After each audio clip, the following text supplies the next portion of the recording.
Hello, James, how are you?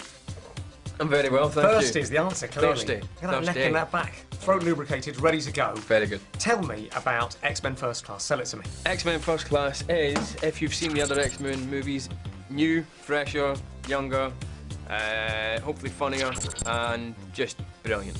Michael Fassbender, hello. Hello. Now, you play Eric in the movie, a young Magneto. Did you do that thing where you approach an automatic door and go, and imagine you're opening it? Yes. We've all been there, right? Absolutely. Is that one of the ways that you train for this movie?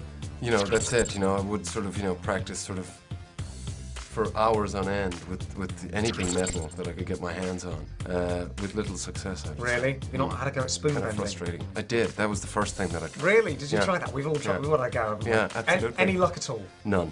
Play Professor Charles Xavier. I do. Now, obviously, fans of the X-Men will know that ultimately Professor Xavier ends up in a wheelchair and bald. Now, Yep. you are famed for having beautiful hair, James. That's absolutely stunning. In the flesh, even more so. It's a wig. Are you concerned that when the sequels come out, they're going to make you shave those lovely locks off? Well, I was prepared to do it for this film, and then a day before, I think the day before we started filming, the studio kind of went, no, we must have hair. And in a way, actually, it's probably a smarter move, simply because this is about telling a story about people who are not the same as they are in the 4 other movies we've seen. They're actually very different, so just physically making them different is an interesting thing. And also we get to show how he loses his hair. In the next movie or the 3rd movie, we can actually explain what happens to him. Something cool has got to happen to him to make him lose his hair. We move on to a game. Game is a strong word for what's called. What do you imagine Squirrel Girl's power is? Collecting things. She has the power to communicate with squirrels.